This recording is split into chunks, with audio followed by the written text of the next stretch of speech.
आप देख रहे हैं द न्यूज रूम 24 आवाज और मैं हूं अहमद अली फयाज।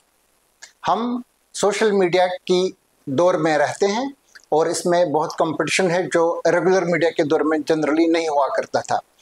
इस चैनल और दूसरे चैनल में एक फ़र्क ये है कि हमारे साथ वो जर्नलिस्ट काम करते हैं जो सेल फोन सब्सक्राइबर्स नहीं है, जिनका 20-20, 30-30 साल का तजुर्बा है रेगुलर मीडिया के साथ काम करने का, कन्वेंशनल मीडिया के साथ। इसलिए हम समझते हैं कि हम जिम्मेदारियां हैं, हम उस तरह से खबरें नहीं चलाएंगे जिस तरह से दूसरे लोग सनसनी क्रिएट कर लेते हैं, व्यूज़ के पीछे लगे होते हैं। हमारा वो मकसद नहीं है।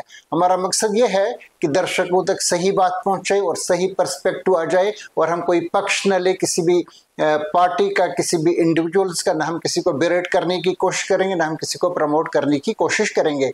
और हमारा सबसे बड़ा मकसद है क्रेडिबिलिटी, ताकि लोग देखें और इन पर भरोसा रहे चैनल्स पे, क्योंकि आज के दौर में, सोशल मीडिया के दौर में, ये सबसे बड़ा चैलेंज है। लोग देखते हैं चैनल्स, ऐसे लोग आते हैं इन पे जिनको कोई कॉन्सेप्ट नहीं होता है, कॉन्सेप्ट बिल्कुल ही नहीं होता है न्यूज़ के बारे में, और गैर जिम्मेदारी से पेश करते हैं। हम समझते हैं कि हमारे ऊपर जिम्मेदारियां हैं, हम उस किस्म के मीडिया में यकीन नहीं रखते हैं। हम आज से एक सीरीज का आगाज कर रहे हैं। हम खबरें देखते ही रहते हैं रोज। अब वो जमाना नहीं रहा है। अब सेल फोन पे, टेलीविजन पे ब्रेकिंग न्यूज आती है और लोग देखते रहते हैं। फिर क्या मकसद है कि कोई 1 मिनट या 2 मिनट के लिए यही खबर देखे। हम अभी तक कोई न्यूज़ बुलेटिन भी रोजाना का चालू नहीं कर रहे हैं, जैसे कि कई चैनल्स पे हैं। हो सकता है किसी दिन कर लें, लेकिन अभी तक हमारा मकसद यही है कि हम खास जो मुद्दे हैं, खास जो इश्यूज हैं और कोई खास खबर है, हम आपके सामने पेश करते रहेंगे सही पर्सपेक्टिव के साथ, क्योंकि गलतफहमियां पैदा हो जाती है और अनप्रोफेशनल तरीके से बहुत सी खबरें लोगों के पास आ जाती हैं। फिर जो अफवाह और खबर के बीच में जो फर्क होता है, जो बहुत ही थिन है, वो मिट जाता है। इसलिए हमने डिसाइड कर लिया है कि हम ये रोजाना नहीं होगा, ये शायद लेकिन जिस दिन भी कोई बड़ी खबर हमारे पास आएगी तो हम कोशिश करेंगे आप तक पहुंचाने की, इसका एग्जैक्टली पर्सपेक्टिव क्या है, ताकि आप किसी कंफ्यूजन के शिकार ना हो जाएं।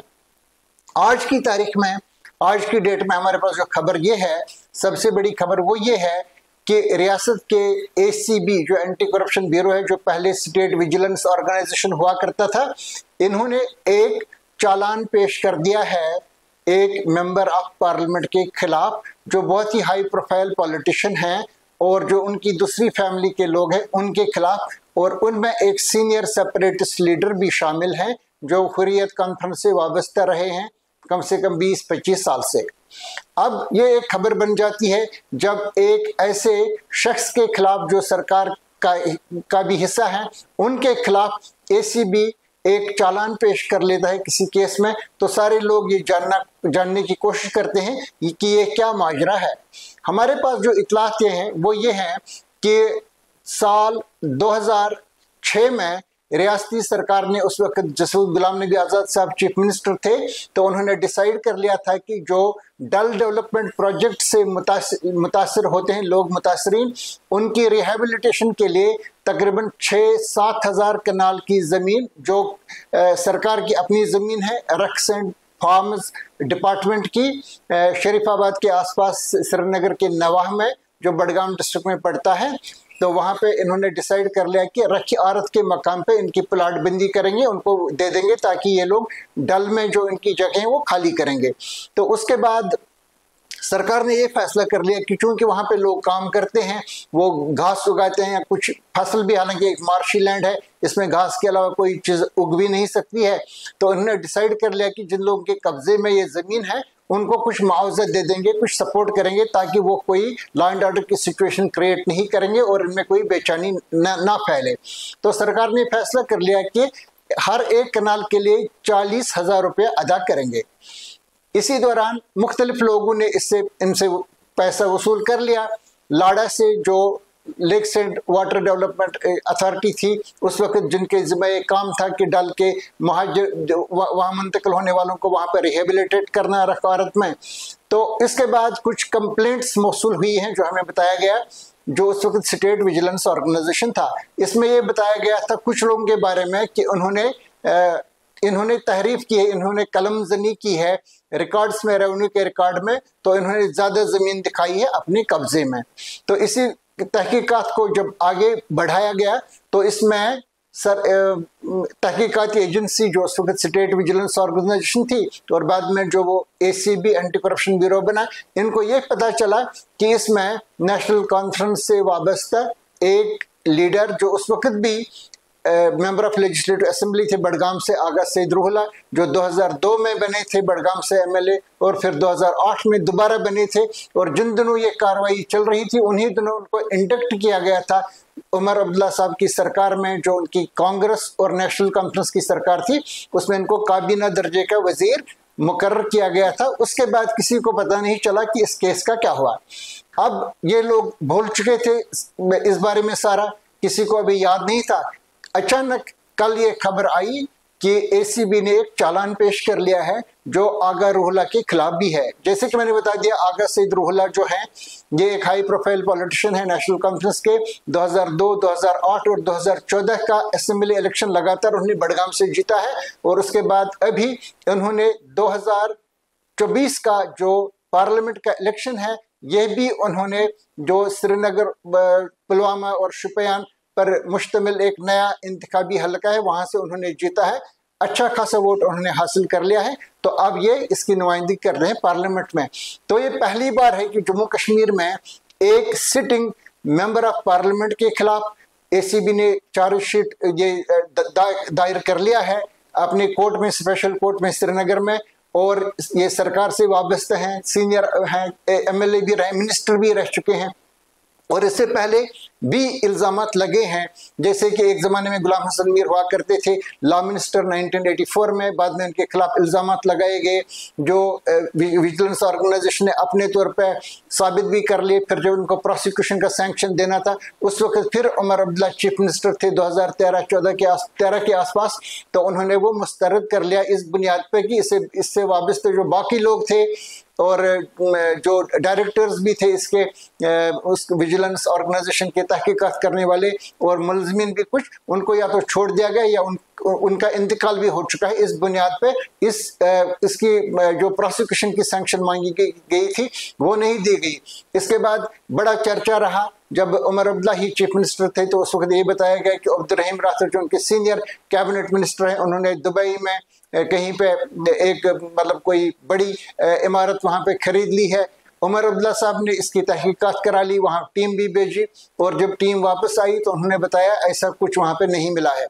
तो अक्सर ये होता है कि ये इल्ज़ामात जो होते हैं ये बेबुनियाद होते हैं, कभी कभी ये सही भी होते हैं। हालांकि अभी भी हम अपने तौर पे इसकी तस्दीक नहीं कर सकते हैं, क्योंकि हमारे पास असूल ये है कि ये जो तहकीकात है ये स्टेट विजिलेंस ऑर्गेनाइजेशन या ACB की तहकीकात है, और जब तक कोर्ट इनको मुजरिम करार नहीं देती है, कोर्ट के सामने ये इल्ज़ामात साबित नहीं होते हैं, तब तक ये लोग बेगुनाह हैं। इसलिए हम सिर्फ इसके बारे में जो हकाइक हैं वही बता रहे हैं, हम इस पर कोई जजमेंट नहीं दे रहे हैं कि ये लोग मुजरिम हैं, हम सिर्फ हकाइक बता रहे हैं। और हकाइक ये हैं कि ये केस रहा बस्ते में कई साल, और अचानक जिस वक्त इसकी खबर आई तो ये एक ऐसा वक्त है जिस वक्त कश्मीर के सारे पॉलिटिशियंस एक पेज पे हैं बीजेपी को छोड़ करके। जो अभी औकाफ का बिल आया है मरकजी लेवल पे और जिसको लेकर के काफ़ी बेचैनी है रियासत जम्मू कश्मीर की, खासतौर से वादी कश्मीर की पार्टीज़ में इनको बेचैनी है, और जो मजहबी अंजुमनें हैं, तंजीमें हैं, उनको भी बेचैनी है। वो कह रहे हैं कि ये हमारे मजहबी मामलात में एक मुदाखलत है। ये एक ऐसे मौके पे आया है जिस वक्त ये सारी कंट्रोवर्सी चल रही है, और इसमें जो मुलज़िमीन है, अब आप सुनिए, ये मुलज़िमीन कौन है? ये आगा रूहुल्लाह इसका प्राइमरी एक्यूज्ड नहीं है। इसके जो प्राइमरी एक्यूज्ड हैं वो हैं आगा सईद मुस्तफ़ा मरहूम, जो अंजुमन शरीशियान के सदर थे। उनके नाम पे बताया गया है कि उनके नाम पे रख आरत में 6 कनाल जमीन किसी एक जगह पे और 4 कनाल जमीन किसी एक जगह पे था, जिनको काम बताया गया था कि वहां पे काम करते हैं, और काम करने वालों के लिए 40,000 रुपये का मुआवजा सरकार को अदा करना था। अब चूंकि इनका इंतकाल हुआ था और इनके जो पसमानदगान हैं, अब उनके जो साहिबजादे हैं 6 साहिबजादे, तो उनके नाम पे मुआवजा निकाला गया। तो इनका कहना है, स्टेट विजिलेंस ऑर्गेनाइजेशन का, ACB का कहना है कि तहकीकात के दौरान ये बात साबित हुई कि पटवारियों ने छः पे एक नुक्ता डाला है, जो उर्दू में सिर्फ एक डॉट डालना होता है, इसको 60 बनाया गया है। और दूसरी जगह जो 4 है 4, तो इस पे भी एक नुक्ता डाला गया, तो ये 40 बन गया। यानी कि जो 10 कनाल जमीन थे इसको 100 कनाल बनाया गया। और 100 कनाल का, इसके अलावा भी एक जगह पे 2 कनाल का लैंड था जहां पे 7 कनाल और 10 मरले इसको बनाया गया। तो एसीबी का कहना है कि हमने ये साबित कर लिया है तहकीकात के दौरान कि ये डॉट डालने से, एक मामूली सिफर, जो अंग्रेजी सिफर नहीं होता, एक नुक्ता होता है, एक बिंदी होती है, तो ये डालते हैं, तो इसकी वजह से लेस, मतलब नॉट लेस देन 100 कनाल्स जो वहां पे है, इसमें दिखाया गया लैंड, और इसके लिए मुआवजा निकाला गया 40,000 रुपये फी कनाल के हिसाब से। एसीबी के मुताबिक 38,20,000 रुपया ऐसा है जो नहीं निकालना चाहिए था, जिस पे दामदी जो फ्रॉड के जरिए से निकाला गया है। इनका बुनियादी जो इल्जाम है वो आगा साहब के जो फर्जंदान है उनके ऊपर है। अब आगा साहब के जो फर्जंदान हैं, इनमें जो इस वक्त हयात हैं, इनमें सबसे इम्पोर्टेंट जो है वो उनके साहिबजादे हैं, जो इनके सक्सेसर भी हैं। अंजुमन शरीशियान जम्मू कश्मीर के जो सदर हैं, इनके 2 फैक्शन हैं, लेकिन सबसे बड़ा फैक्शन जो है इसके ये प्रेसिडेंट है जम्मू कश्मीर में, और बहुत ही बाअसर, इनके फॉलोअर्स भी बहुत सारे हैं। ये मजहबी रहनुमा भी है और सियासी लीडर भी हैं। और 90 के बाद इनकी जो सियासत रही है वो अलहदगी पसंद, सेपरेटिस्ट लीडर ये रहे हैं। इनका नारा आज़ादी रहा। ये चाहते थे कि पाकिस्तान और हिंदुस्तान के बीच में कश्मीर के मसले के ऊपर बातचीत होनी चाहिए, नहीं तो अक़वाम मुत्तहिदा की करारदादों के तहत इस्तिस्वा बराई करना चाहिए, जो पाकिस्तान का स्टैंड है।